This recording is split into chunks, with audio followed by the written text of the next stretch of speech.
And coming up on the wrap, we have a verdict in the Boston bombing trial. A white police officer shoots a black man in South Carolina. Was it murder?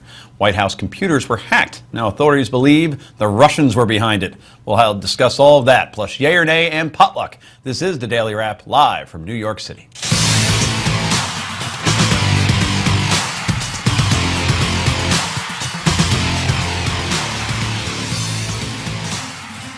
And joining me on the wrap tonight, as usual, SiriusXM radio host, Forbes columnist, and Nancy Reagan's former White House astrologer. Really, is that true?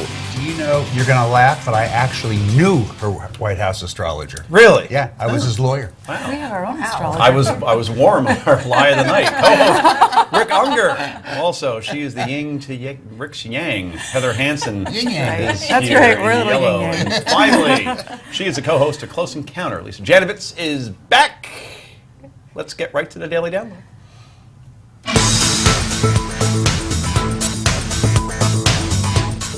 Not a happy occasion, but it's something that we can put, one more step behind us. We want to thank the prosecution, all of their team, the FBI agents, all of the people at the AG's office, and all of you who've been out here and supported us and have been so thoughtful and kind throughout this entire thing. It's been difficult, but we've gotten through it with each other. We're a new community of just our little family here, and we're grateful for everything that you all have done. And that was Boston Marathon bombing survivor Karen Broussard at a press conference this afternoon following the announcement that a verdict was finally reached in the Boston Marathon bombing trial. Bomber Dzhokhar Tsarnaev found guilty on all 30 counts against him. When presenting their case, the prosecution showed jurors graphic videos featuring victims of the bombing. A Tsarnaev defense attorney, Judy Clark, blamed her client's 26-year-old brother, Tamerlan Tsarnaev, for her client's actions. According to Clark, Tsarnaev was only following his older brother. All right, Heather Hansen, pretty easy to prove that Tsarnaev was guilty, but explain this to me. There is no death penalty in Massachusetts. There are federal charges, however, so what wins out here? Well, the courts could have chosen, the prosecutor could have chosen not to pursue the death penalty because it was in Massachusetts. They chose to pursue the death penalty because it's in federal court, they can do so. It's very unusual. Even as of today, a lot of the radio stations and papers in Boston have taken polls and found out that the majority of people who have watched all of the evidence in this case still would not give the death penalty here. Of course, that doesn't matter if the jury ultimately does. But there's a lot of evidence that we're going to hear in the next stage that will impact whether or not the death penalty is given. Things that we don't know about this family, about the way that this defendant was raised, that could impact at least one juror and save his life. Are you surprised that, Rick, the way this was handled by the defense attorneys by saying, well, his older brother made him do it. I have an older brother. No, I don't do anything that he tells me. I think, first of all, bear in mind that this attorney is probably the best that there is when it comes to trying to survive a death penalty. So no, I think she's probably set it up just right. What's interesting about this is you're in a city, Boston, liberal, Catholic, Irish. These are not people who favor the death penalty by and large. However, you do have to keep in mind the jury itself was death panel qualified, meaning that each of them was asked the question, is there any religious, moral, or other reason why you would not be able to administer the death penalty should that be what's required? Everybody on that jury said, no, I can do it. So it's going to be, as Heather put it, it's going to be fascinating.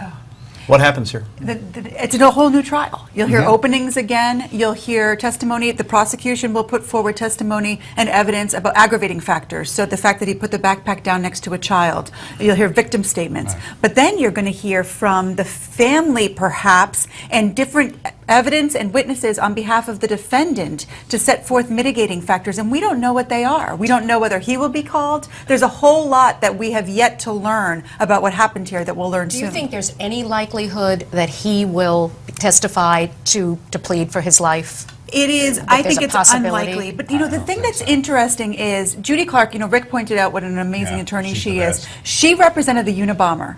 And she wanted to plead insanity. He didn't want to. They got in a big fight about it. Rather than do so, he pled guilty so that he wouldn't have to use the insanity defense.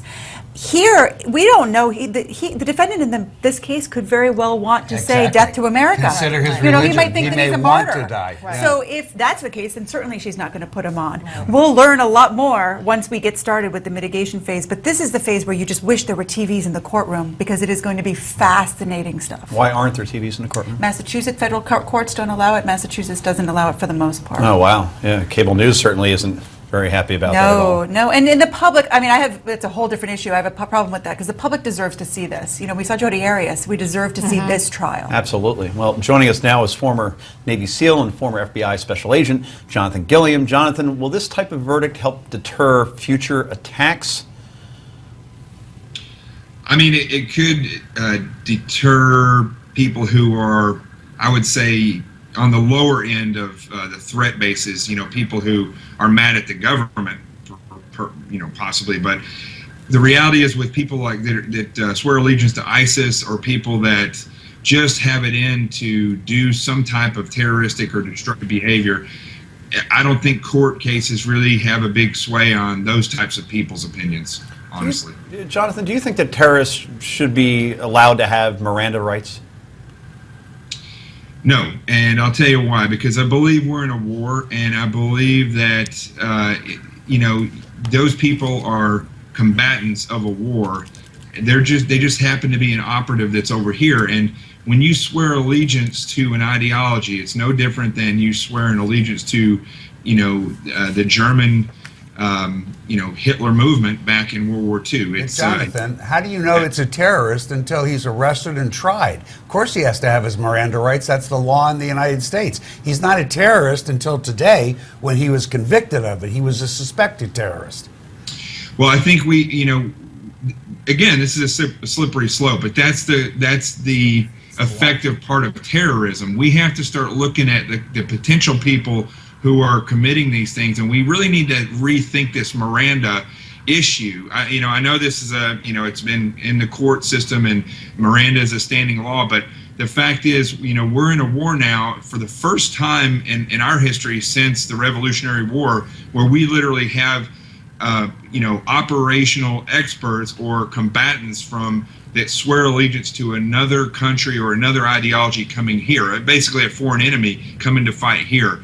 And my worry with the Miranda is that every time we have one of these attacks and we collect this information, it really helps us prepare for the next one. And if we Mirandize them, we're going to lose a lot of the information that we could have gotten. And we'll have to end it there. Jonathan Gilliam, thanks so much for joining us from New York. We appreciate it. Got it. And coming up next, a white police officer shoots and kills an unarmed black man. And it's all caught on video. Was it justified? This is the Daily Wrap, only on Newsmax.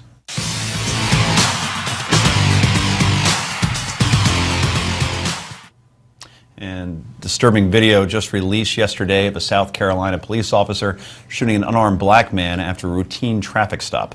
Please note, you may find this video unsettling as it contains graphic images.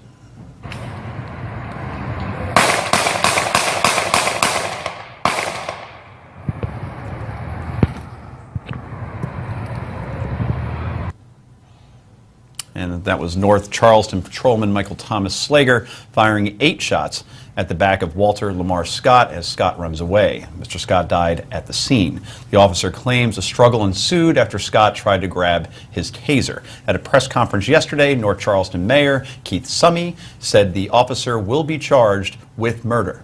I can tell you that as the result of that video and the bad decision made by our officer, he will be charged with murder. And let's hear more from the mayor. It goes to say how we work as a community. When you're wrong, you're wrong. And if you make a bad decision, don't care if you're behind the shield or just a citizen on the street, you have to live by that decision. And so we as a city want the family to know that our hearts and our thoughts are with them.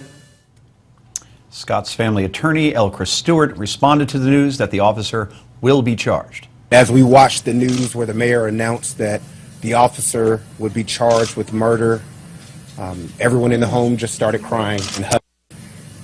It brought a short sense of relief and joy that the distance that we have to travel to try and get justice was beginning, and that for the first time in a long time, an officer was going to be charged. Okay, so let's bring back former Navy SEAL and former FBI Special Agent Jonathan Gilliam. Jonathan, when you saw that video of the shooting, could you think of any reason whatsoever that the officer had to open fire? None. There was no apparent weapon. There was no probable cause for the officer to think that the public or himself had any imminent danger of loss of life or serious bodily injury. None. I mean, there was no report that the officer saw a weapon or believed that there was a weapon any time in this. And even though he may have lunged or attempted to grab his taser, it wouldn't have even mattered unless they were in a struggle and he shot him at the time of the struggle thinking that he was going after his gun.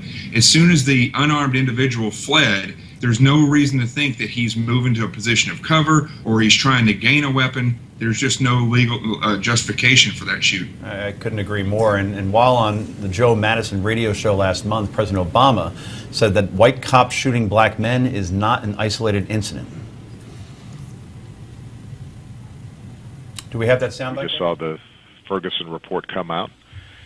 I don't think that is typical of what happens across the country, but it's not an isolated incident. I think that there are circumstances in which trust between communities and law enforcement have broken down, and individuals or entire departments may not have the training or the accountability to make sure that they are protecting and serving all people and not just some. So, Jonathan, are the president's words ringing true on this, or is the media blowing up isolated incidents because they rate really well on television? Now, that video is graphic, and if you watch it, it's just so senseless, but yet it is gripping in the sense that you can't believe that the officer is actually doing what he's doing. But I guess what I'm asking here is, are you afraid, probably the lack of a better word, that this will somehow be lumped in with Ferguson and Eric Garner, which were three totally different cases, and it's going to be, at least from some folks say, see, this is happening everywhere, when really it is an isolated incident? Well, I think it could have potentially gone that way. But, the difference between here, the Eric Garner case, and even the Ferguson case, the difference is the judicial system worked in the favor of public opinion. And a lot of people, when I say public opinion, I mean the people who are activists and, have a real strong opinion about white officers shooting black unarmed individuals. In the other cases, you had a police department and a judicial system that worked in the favor of the officers. Here, it's clear that the officer was in the wrong. And so the police department acted swiftly and accurately. They did the right thing by firing the individual and charging him with murder. So I don't think there's going to be as much of an uptick from the people that normally voice their opinion. What I'd like to see, though, is more people saying that, yes, this is the way the judicial system should work, is when we identify these things that they take swift action. But unfortunately, I've already heard one person saying that if this happened here, it's probably happened a dozen times over the past, amount of a year. I can't remember exactly how long he was saying. That's the wrong path to go down. I agree, Jonathan, and thanks for joining us tonight. We really appreciate it. So, guys, and I'll start with Heather. Does this finally, and I don't think there's much of a debate on this, but I think this finishes the debate.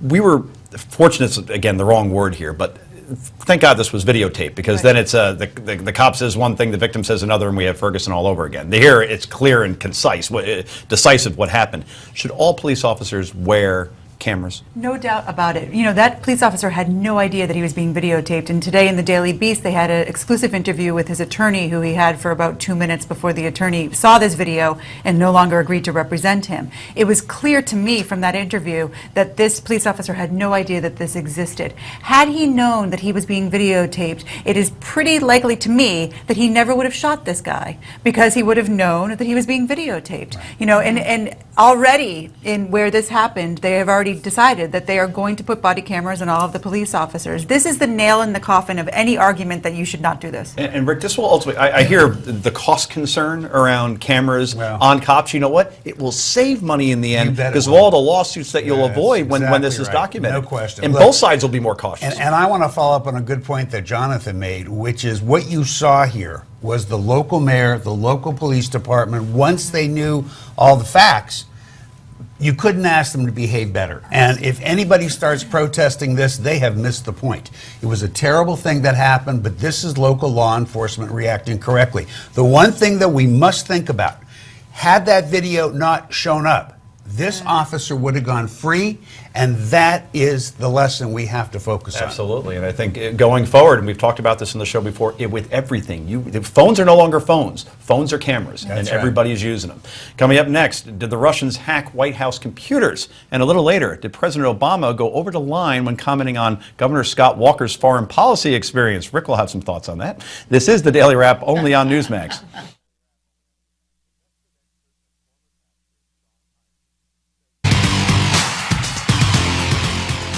The White House has detected some activity of concern on the White House network.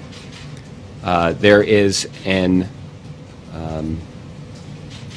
ongoing effort to evaluate that activity and to mitigate the risk associated with that activity. When Scandal does a spinoff, he's so going to play the president, right? Just he looks like. Welcome back to the Daily Wrap, everybody. I'm Joe Concha, along with my panel: Rick Unger, Hello. Heather Hansen, and Lisa Jantovich. This is like, what's my line? Yes. That's right. Ben and Anyway, 20 minutes ago, that was White House spokesperson Josh Earnest back in October announcing Russia hacked White House computers. CNN now reporting yesterday that according to their sources, the Russian hackers who were behind last year's White House cyber attack used the State Department portal to access the government, the White House computer system yet again. You get that State Department to White House. Good.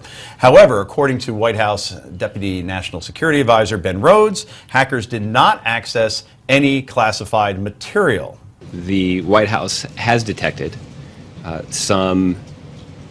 The fact of the matter is, we have different systems here at the White House. So we have an unclassified system, and then we have a classified system, a top secret system. That is where the sensitive national security information is, the classified information is. That was a secure system. So we do not believe that our classified systems were compromised. Okay, maybe they didn't have access to the classified stuff because half of it was in Chappaqua. Good thing. Yes. But the fact is, hackers did have access to sensitive information like the president's private schedule. Also more worrisome, according to CNN, one official says Russian hackers have, quote unquote, owned the State Department system for months and that they might still have access to the computer system. The White House, of course, trying to downplay the incident, but there is no doubt there is a serious security breach. Mr. Unger, always never taking this stuff seriously in any way, shape, or form. Who cares if the Russians have access to the president's private schedule? What could they possibly do with that? I gotta say it again. Oh, no. The safest place to have emails in government is in Hillary Clinton's It's in basement. Chappaqua. And she knew this in advance, and that's It's why. unbelievable. I think there's a better chance she wasn't hacked than the State Department and the White House. She kept it in a shed in her backyard, It's- probably. yeah. I could have I mean, put a floppy disk in there and It's pulled it out. unbelievable the amount of hacking. And are we prepared for serious cyber warfare? No. Not even close. Die Hard Not 4 even showed close. that. Nobody's taking it seriously. It is so representative of how this country now works. Okay, We so- don't do anything until the problem already happens and then we react. Educate us first. Cyber warfare, what does that mean to folks sitting at home? Well, it's cyber warfare there's many facets of it. What's interesting about what you're saying, no one cares, on April 1st, President Obama signed an executive order to bring some sanctions against people who are engaging in cyber warfare. Like the Russia. People who are doing, and like North Korea with the Sony. Yes, exactly. And Anonymous and all these other But organizations. no. His executive order, interestingly enough, does not cover Just people governments. who are here. It's only people who are outside of the United States, Well, which I think is anonymous a problem. may be outside Right. the United States. We don't know. But I think that the executive order should have gone a whole lot further. Clearly, now we know that. I think also we clearly need legislation. And the Republican congressmen have set forth legislation on numerous occasions which people cannot get it together. This is an issue that is as important as nuclear issues, and they've got to get it together and pass some legislation. Lisa, this is what I mean. Cyber warfare means what exactly? It means shutting down whole power grids. And we saw what happened back in 2003 when power went down on the East Coast. The lights went out in Washington yesterday for a pretty long period of time, including at the State Department. I wonder if that was a test run. Right. Well, they say that had nothing to do with it. The other thing is, and Rick, we were talking about this, that we joke about Hillary Clinton and her emails, but in fact it was Lieutenant General Michael Flynn, who headed the Defense Intelligence Agency under the Obama administration, that said just yesterday that it is very likely that her emails Yeah, but isn't it were funny he had hacked. nothing to say about, as he was saying that, the White House was being hacked, and that didn't enter his mind to comment on. Nothing political about that, Well, right? but he did say that it was very likely that China, that Russia, that Hillary. Iran. But not the State Department, not the White House. Hillary was his The concern. politics of this have to go out the window Yeah. because we are talking about, I read today that $13 million a year is lost into banks with cyber warfare, cyber hacking, cyber security. We are losing money, But could we are at risk, and we've got to, our Congress, our government has got to get it together and realize the import of this issue. And do yet we they, have- and they won't. They And won't. This is the problem. You're about to answer my question. And they won't. Here's the problem, and you have to see this. Look, 20 years ago, we all knew there was a baby boomer generation. We all knew that in 20 years, we were going to need money when they hit Social Security, when they hit Medicare. What did Congress do about it? Nothing, because it wasn't politically useful to them at that time. We will do the same thing here because to do it costs money. We'll wait for a disaster, and then we'll react. That's exactly how everything works in this country. Yeah. We got to go, unfortunately. But yeah, first get attacked and then say, why didn't we connect the dots? Dots are there, my friend, right now. Coming up next, it's potluck time. This is the Daily Wrap, only on Newsmax TV. And welcome back to the Daily Wrap. It's potluck time. This is part of the show where we go around the table and share our favorite stories of the day, and whoever wears the brightest color gets to go first. Heather Hansen. I saw, as I'm sure we all did, that President Obama had some not so nice things to say about Scott Walker and his foreign policy. Apparently, President Obama took it upon himself in a recent interview with the NPR, I think, that Scott Walker needed to bone up on foreign policy. And while I am sure Rick has a lot to say about this since he loves Scott Walker so much, I just found it interesting because who else has President Obama said needed to bone up on foreign policy? Mitt Romney. When they were debating in the electoral debates, he said that Romney's ideas about Russia being of a concern and the fact that our armed services weren't appropriately resourced The was a exact concern. quote you're looking for is, the 50s just called, they want their foreign policy back. Oh, I've been practicing that for weeks. He didn't say Russia was of concern. He said Russia was our biggest Geopolitical Well, enemy. and there's some that Big believe, difference. well, a lot has happened to prove him right No, and, not and really. President Obama wrong. Are they, so bigger, for him, are they a bigger threat than Iran? to many of us, What about you? I think they're on equal footing. Absolutely. Iran hasn't They're- invaded any countries last I Right, checked they're since that happened. picking up countries left and right. They're funding Iran. They're willing to take their nuclear weapons and do what with them, we don't know. But in any event, I don't think that President Obama is the best person to be judging how others are doing with regard to foreign policy since he has problems of his own. Particularly Rick, when in 2008 he was in the Senate for about 5 minutes until he ran for president and had no foreign policy experience as well. My only objection is that Obama's stealing my material and not giving me credit. I said exactly the same thing. What, the 50s line? No, Everybody uses that one. the Scott Walker has no business saying what he's saying. Excuse me. He really isn't. He doesn't know what he's talking about. He's already decided that no matter what the deal is with Iran, no matter who supports it, no matter what it means to every other country that's involved with us, his first day as president, it's gone. Now, I think he'll find in the terrifying event that he should get to the White House, I think he'll find those aren't the kinds of promises you want to make. You want proof of that? Ask President Obama about Guantanamo. It's not so easy, and it's a really stupid thing to say, and you've just alienated almost all of our allies in making the comment, Obama was right. This guy doesn't know what he's talking about, but that's not going to get in the way. I think that for Scott Walker, this is probably a boon, because anybody that Obama doesn't like, the Republicans are probably going to like even more. Except people are figuring Walker in many out. We're ways- seeing it in the polls. You know what? I think that many people expect governors to And I'm learn going on to the make you job, pay and they'll that be you okay. that you said that Russia's a bigger enemy or an Oh, equal make me footing pay. enemy than That Iran. makes me Somewhere there'll be a nervous. debate. And I'll remind And I'll you win, said that. of course. To your point, and then we have to get out, to your point, Walker sent out Mr. Obama's quote immediately and raised some nice Right. money off of this. Absolutely. Sure. If putting Walker on the same level as Obama, the president, that's only a good thing. So That's right. anyway, Rick Unger, what did you bring tonight to the party besides I'm cynicism? still fixated on those pictures of Scott Water. I have to sing a little tune. NESTLES, leave no water for the rest. Oh, How's going on? Don't you want to say chocolate?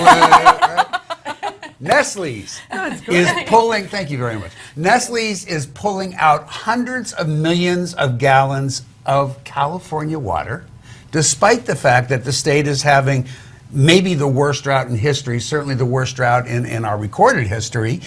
They're trying to figure out what to do. You've got agriculture there getting all the water they need, despite the fact that they're only 2% of the state's economy. You've got cities now getting cut back to 35% on the water available to them. And Nestle's is merrily rolling along on these contracts, making billions of dollars, pulling all the water out. Now, how are they doing it, you might ask? They're not stupid.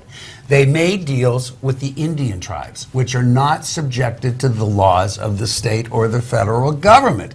So there's nothing anybody in California can do about it. The municipality in these areas had given the Indians the rights, and the Indians turned around and sold those rights, and they're just hundreds of millions of gallons while the rest of the state But it's for chocolate. goes dry. No, it's for water. But, you know, It's Nestle's for bottled response. water. Nestle has responded to this. I'm sure they have. And they said that the total water said, use in "Nah, California nah, nah, last nah." year was equal to the annual average watering of 2 golf courses. Yeah. The bigger problem here, Rick, is the Wait a minute, environmentalists. you lost me. Their use. you Their said. total Oh. use was the equivalent of the annual average watering of 2 golf courses. Not That true doesn't- this year, since golf courses can't get any water now. That's their response to this. I don't But the believe bigger them, by the problem is way. the environmentalists who have not allowed state legislators to put together dams and reservoirs to make this so that Are it's you not a channeling problem. Carly Fiorina yet I- again? Maybe she's channeling me. You know, even the Republicans didn't buy it when she said it. Why do you want to go there? It was ridiculous. I think she got it from me. Oh, God, I hope no. not. And we'll You're much smarter than she is. Oh, boy. Well, there you go. Listen, I think that everyone there should be saving Right, water. not There's just clearly Nestle's. a problem, and it's not, people should stop buying the bottled water. And- It's the and market. Let the market I agree work. with that, but maybe they could actually kind of chill for a little while. Yeah? Why not? shorter showers are certainly in the works. That we do know, or we'll be fine. Anyway, we'll take a quick break. When we come back, more potluck, including mine. This is the Daily Wrap, only on Newsmax.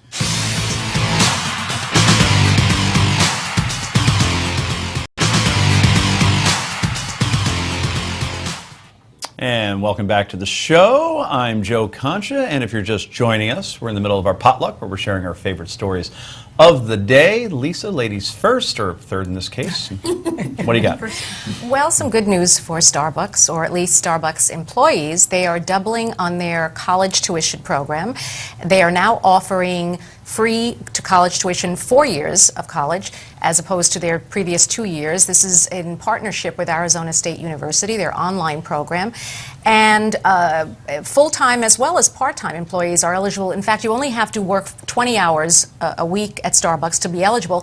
And what's great about this is that the CEO, Howard Schultz, says that 70% of Starbucks workers do not have a college degree, and that he is looking at this as a way to help young people, especially underprivileged youth, have a better future. This is actually, I think, will be more effective than their recent race relations program, which they just attempted, and will actually have an impact upon people. This is, I think, is only a win-win situation. He's actually saying that in the future he's considering including paying for master's degrees as well. Wow. And I just think that's a great way for Starbucks to go. He's a very magnanimous CEO, isn't he? He's a good man. He good efforts, as you said. The race relations campaign was they don't all ill-conceived. work. Right. But he had his heart in the right Yes. place, Right. right? It comes from a good And now to do this, Rick, do you think this will set a precedent for other chains to start? As the old saying goes, from your mouth to God's ears. I mean, he is such a commendable guy, Howard Schultz, and this is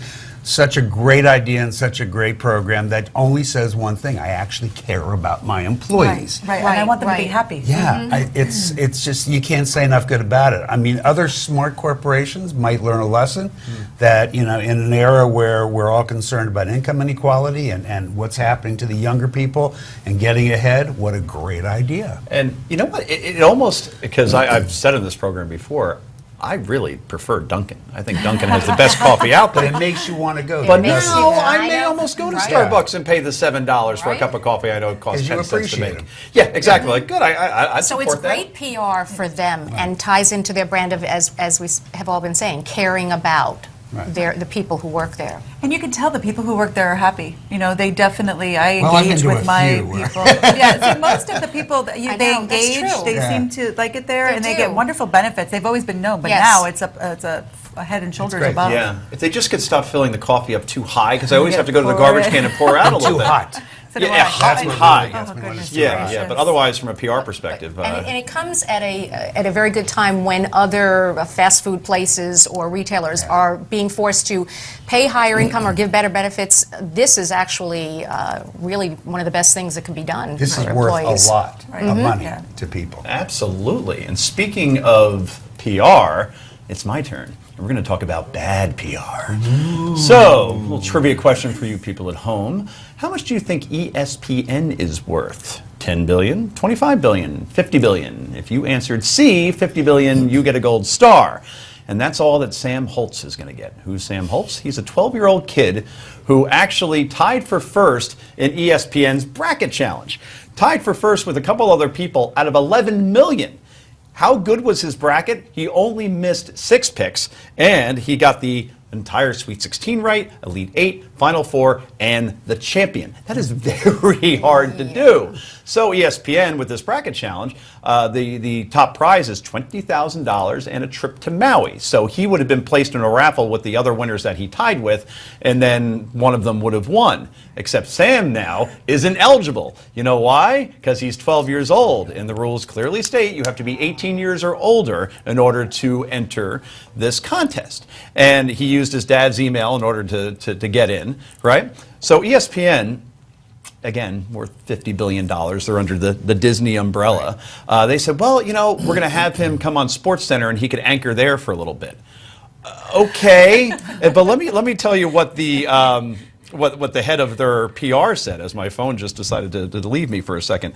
He says, the great thing is that this kid beat all experts out there. All the commentators, celebrities, all the college experts. That's what makes this so awesome. The prize really is secondary. No, it's not. It's $20,000 and a trip to Maui, which ain't cheap.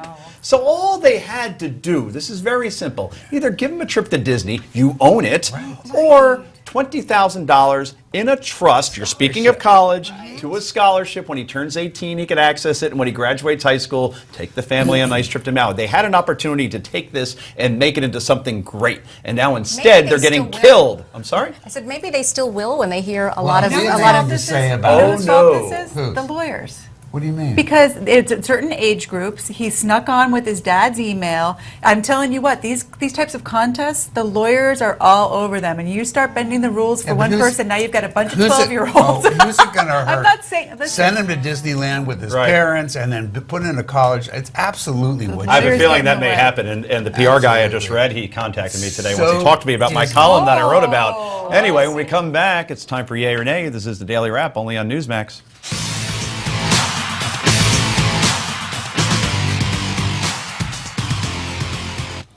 And welcome back. It's time for Yay or Nay on the Wrap. First up, Beyonce, Madonna, Cher, Prince, Shaq, Hillary. Well, some American women believe that, unlike Beyonce, Madonna, Cher, Prince, or Shaq, the former Secretary of State, former Senator, and former First Lady Hillary Clinton should not be referred to by just her first name, arguing that referring to the possible future president on a first name basis is yet another example of workplace inequality and simply reinforces gender stereotypes. Can I go home now?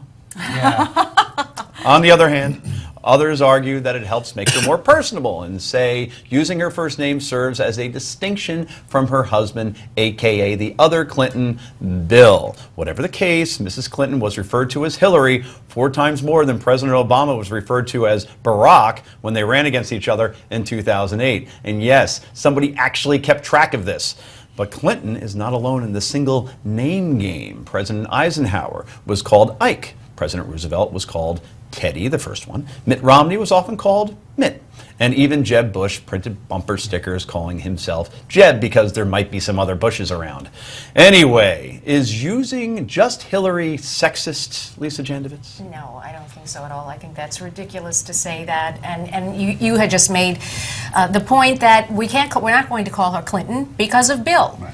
And you know what? It's actually kind of cool. If you're known just by your first name, then you're pretty special. There should be no insult taken with that. Heather? Yeah, and she's loving it. Isn't she making all those posters and the phone covers and all this stuff Ready that for she's got? Hillary. They just say ready for Hillary. She has no problem with it. I have no problem with it. And anyone who does has too much time on their hands. We're all in agreement. In fact, I was going to raise the example of Jeb. Everybody calls him Jeb.